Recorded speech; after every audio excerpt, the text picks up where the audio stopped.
네, 여러분 안녕하십니까. 오늘 황혜진 사건에서 검찰이 살인죄가 아닌 상해치사로 기소를 했는데 유족이 특별 입장문을 발표하면서 아쉬움을 호소하셨습니다. 상해치사가 된 이유에 대해서 전체적인 이야기보다는 쟁점 또는 포인트별로 살펴보겠습니다.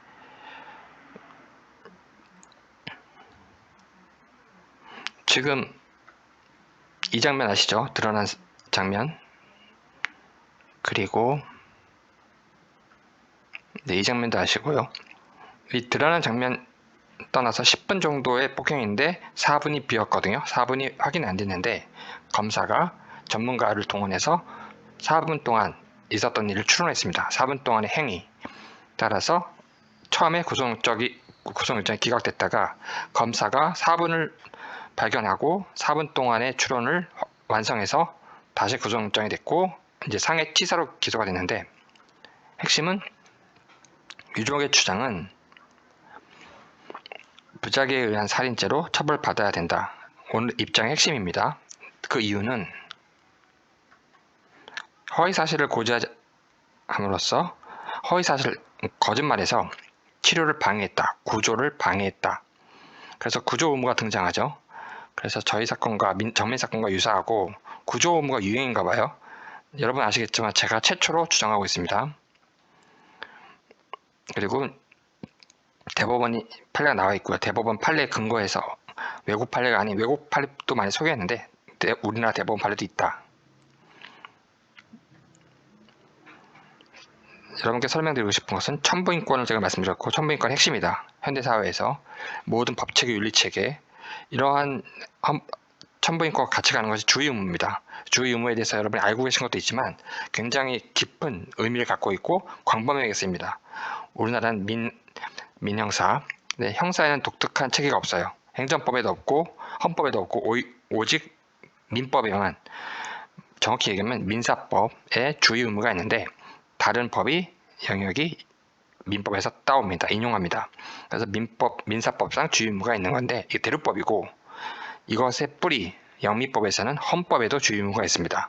모든 영역에서 국가의 주의 의무, 그다음에 개인의 주의 의무, 기타 이런 식으로 그래서 주의 의무가 굉장히 발달되어 있고 우리나라 대륙법에서는 뭐 재량권 남용 일타 이런 말 많이 얘기하잖아요. 근데 그걸 쭉 살펴보다 보면 영미법에서는 행정법원이 별도로 없거든요. 따라서 주의 의무라는 개념이 깊은 우리가 알고 있는 것 이상이다. 구조 의무라는 것도 주의 의무의 한 종류예요. 그런데 제가 오늘 포인트로 말씀드리고 싶은 것은 반드시 구분해야 된다. 어떤 거냐면 민형사가 구분되고요. 민형사, 주의 의무 구분되고 구조 의무도 구분됩니다. 그리고 민행위와 끌어올린 행위가 이렇게 선행행위, 보호기능 인수 이렇게 구분됩니다. A와 B의 구조 의무도 구분됩니다. A와 B를 나눠야 됩니다. 그리고 나누다는 이야기는 A의 민형사, V의 민형사, 그 다음에 허위를 알림으로써 비구조한 것과 어떤 정보 차단 또는 허위를 알림, 그리고 행위, 방치한 행위, 전형적인 경우 이것은 나눠야 됩니다. 그래서 오늘 황혜진 경우에 유족이 허위사실을 알렸다, 이렇게 해서 비구조했다 이렇게 주장했는데 검사는 행위를 중시해서 상해치사죄로 기소한 거죠. 그래서 이 허위사실을 알림으로써 비구조는 굉장히 독특하고 이게 맞다 안 맞다 이렇게 판단하는 게 아니고 굉장히 많은 탐구를 하는 겁니다. 탐구를 하고 탐구해서 판사들을 설득하고 외국 판례 인용하고 이렇게 주 50개주 영미법에 주 50개주 판례를 다 뒤지고 연방법 뒤지고 그 뿌리인 영국 판례 뒤지고 이렇게 해서 탐구하는 겁니다. 그래서 우리나라 대법원에서도 최근에 기존에 매우 오랫동안 저작권 링크 관련돼서 저작권 침해 방조 인정하지 않다가 처음으로 판례를 바꿨습니다. 저작권 침해 방조가 인정. 이렇게 탐구하다 보면 원리가 바뀌고 발견되는 겁니다. 법이. 따라서 이렇게 다 나눠야 된다는 것과 그리고 중요한 것은 부의 경우는 별도로 이건 말씀드리겠는데 부의 경우는 여러 가지 섞여 있어요. 행위도 섞여 있고 그다음에 정보를 차단해서 정보 알려주지 않고 허위사실 알리고 이렇게 해서 구조를 방해한 것도 포함되어 있는데 민형사 문제 그다음에 다 별도로 상세히 분석을 해봐야 되는데 죄송합니다. 근데 A는 명확하다. A는 행위로서 전형적인 선행행위와 보호기능 인수 둘 다 가능하고 이것이 연결되어 있을 수도 있고 그 다음에 나눌 수도 있습니다. 그래서 복잡한 얘기가 있는데 중요한 것은 A는 구조 의무가 형성돼서 그것을 이행하지 않았다. 구조 의무 불이행 명확하다. 그래서 그 아래서 이거를 제가 이렇게 떠드니까 그 아래서 저를 저격하려고 구조 의무 관련돼서 특별 프로를 만든 거 말씀드렸죠, 여러분. 믿지 마시라고 하는 거. 우리나라에 들어와 있습니다. 원리가. 대법원 판례도 있습니다. 저수지 사건. 그래서 이번에는 행위가 아닌 허위사실 문제로는 상해 취소로만 기사한 거고, 그리고 오늘 여러분 많이 아시죠? 분당경찰서. 원래부터 예전부터 분당경찰서가 비리의 핵심이었어요. 비리. 아주 부패 덩어리였습니다. 많은 분들은 당연히 모르시죠. 그런데 분당경찰서는 예전부터 굉장히 유명했습니다. 여러분. 권익위가 5월 달에 덮었는데 제가 다 말씀드리고 싶은 것은 그건 아니고, 보시면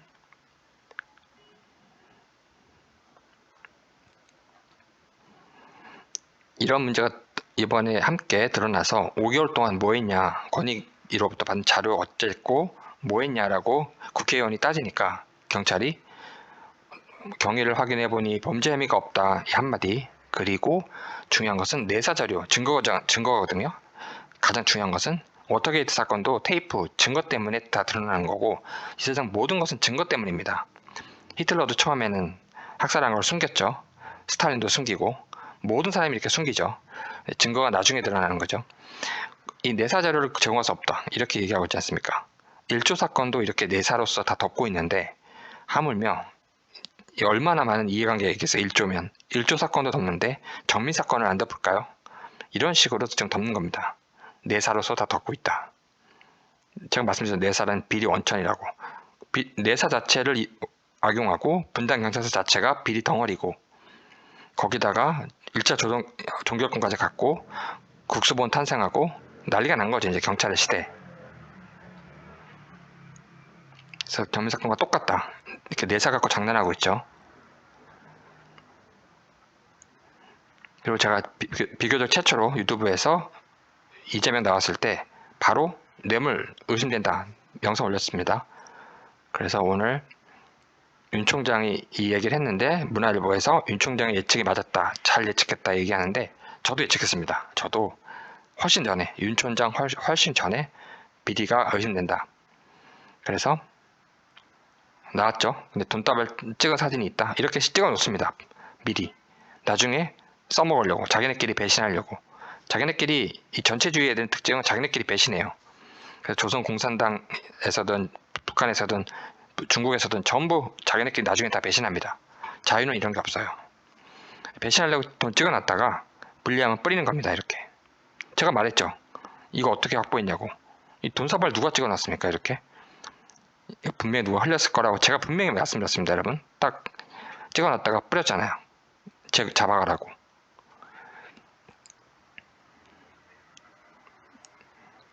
그리고 오늘 뭐 이거 다 말씀드리려고 하는 건 아닌데 이런 게 드러났죠. 구체적으로. 중요한 건 구체적이다 이거죠. 1, 2, 3 이런 구체적인 게 드러났는데 다 부인하고 있지 않습니까? 근데 핵심은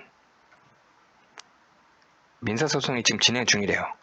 그러면 저 뉴스는 아무리 많은 주장과 부인이 있어도 사실 가능성이 높아지는 겁니다. 단 하나의 사실이 들어옴으로써 모든 주장과 모든 사실들과 모든 증거들이 이 단 하나의 사실, 민사소송 중이야? 그러면 사실 가능성, 아까 말씀드린 그러한 약정, 그러한 부패, 끼리끼리 나눠먹기, 그 다음에 배신하기, 이게 다 사실인 거죠.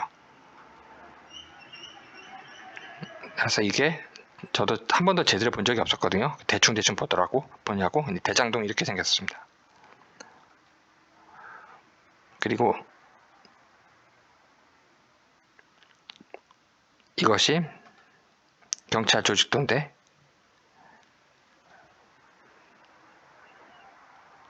쭉 보시면 여기 경찰청장 차장 업무 내용 국가수사본부 있고 시스템은 경찰청장, 차장, 그 다음에 국가수사본부 있고 수많은 사람들 있죠. 무슨 수사과 25만을 다스리는데 경찰청장이 한 사람이, 국가수사본부는 이게 전체 몇천 명 정도? 만 명?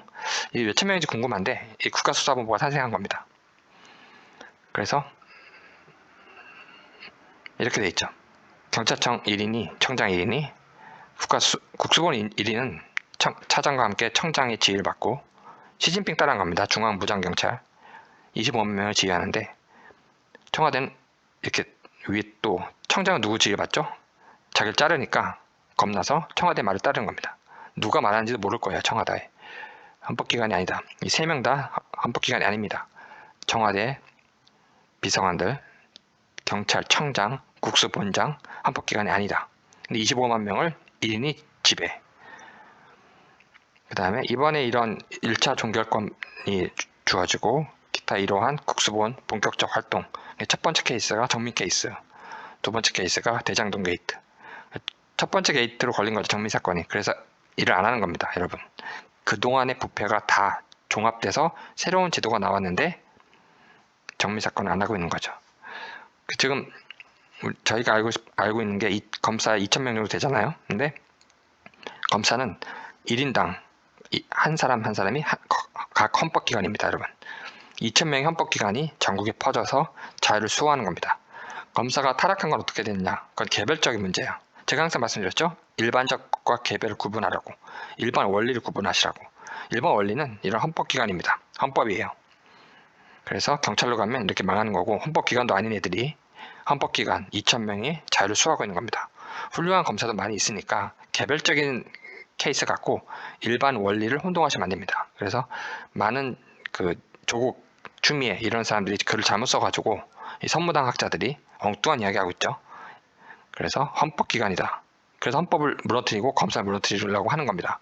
자유민주주의의 핵심, 자유를 수호하기 때문에. 그래서 이거 상식적으로 우리가 알아서 되면 이해가 많이 도움이 되고, 정민 사건에서도. 네, 이상입니다. 여러분 감사합니다.